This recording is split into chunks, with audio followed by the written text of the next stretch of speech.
कहते हैं अगर संतानें ही पैदा करने के पीछे पागल होना है तो फिर देखा जाए तो हम में और पशुओं में अंतर कितना रह गया है। वो क्या करते हैं, अपना पेट भरते हैं, पेट भरने के लिए थोड़ी बहुत भाग दौड़ करते हैं और बच्चे पैदा करते हैं। हम भी यही कर रहे हैं, अपना पेट भरने के लिए थोड़ी भाग दौड़ कर लेते हैं और बच्चे पैदा कर रहे हैं। बस हम में और पशुओं में अंतर कितना रह गया।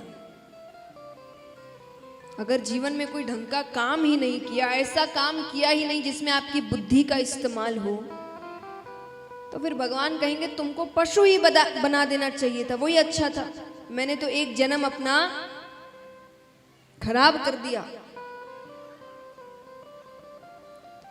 ऋषि बहुत समझाते हैं पर मानो ये सारी बातें व्यर्थ गई। आत्मदेव रोने लग गया, आप मेरी सहायता करिए, ऐसा कुछ तो आशीर्वाद दीजिए कि मुझे एक संतान हो जाए, मुझे ज्यादा की चाह नहीं है। उनको दया आ जाती है तो उन्होंने एक फल दिया।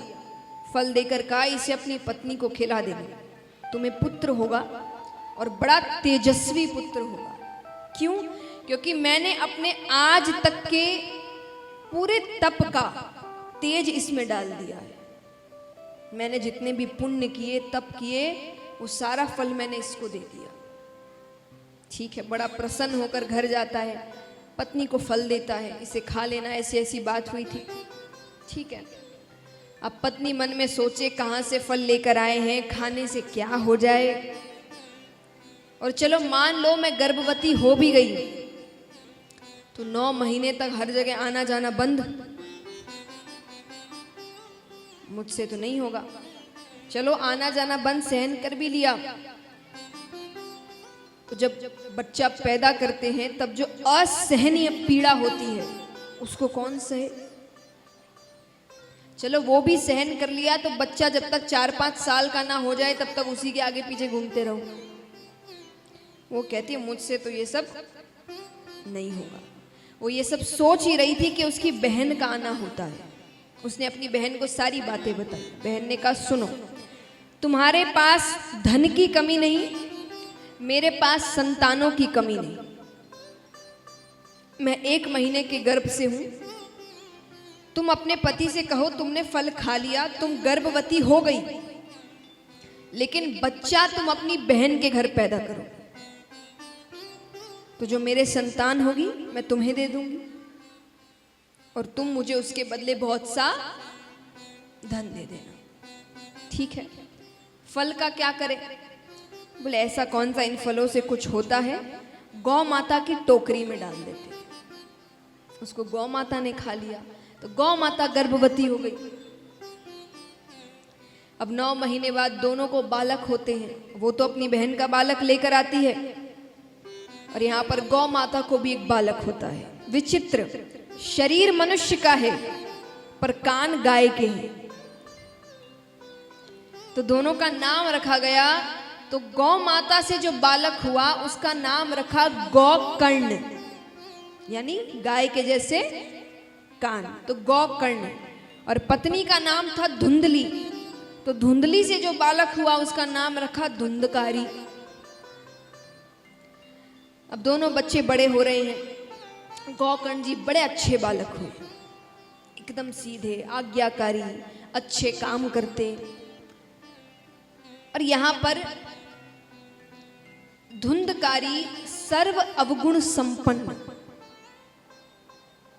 नहीं सुना हो तो फिर से कहूं, सर्व अवगुण संपन्न। ऐसे कोई अवगुण ना हो जो उसमें ना हो। वो चोरी करता, वो झूठ बोलता, वो नशा करता, वो मदिरापान करता।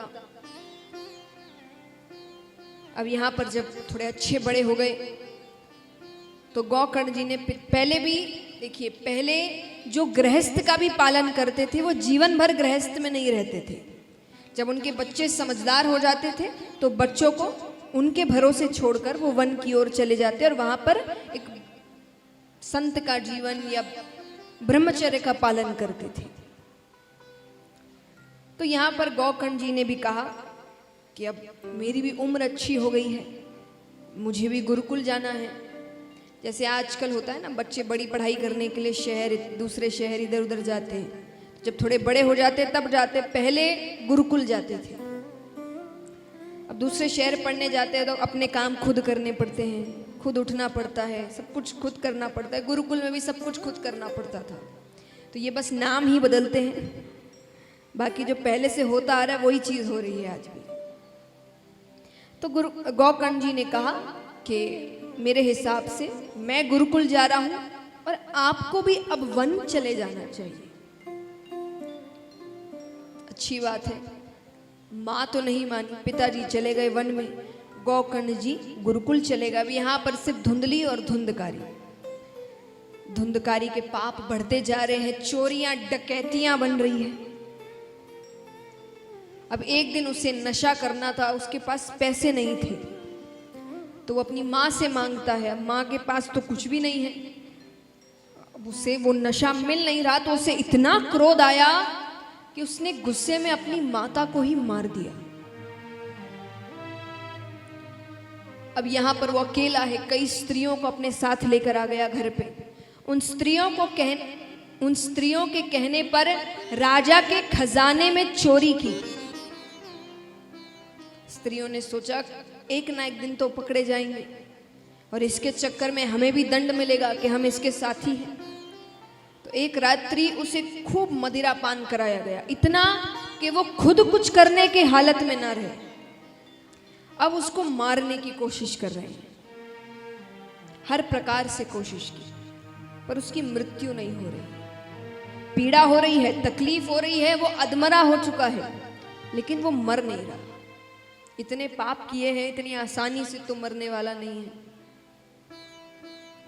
अंत में गरम गरम दहकते हुए कोयले होते हैं ना, वो उसके मुख में डाल दिए गए। बहुत दर्दनाक मृत्यु आई उसे। मृत्यु के बाद भी उसे प्रेत योनि प्राप्त हुई।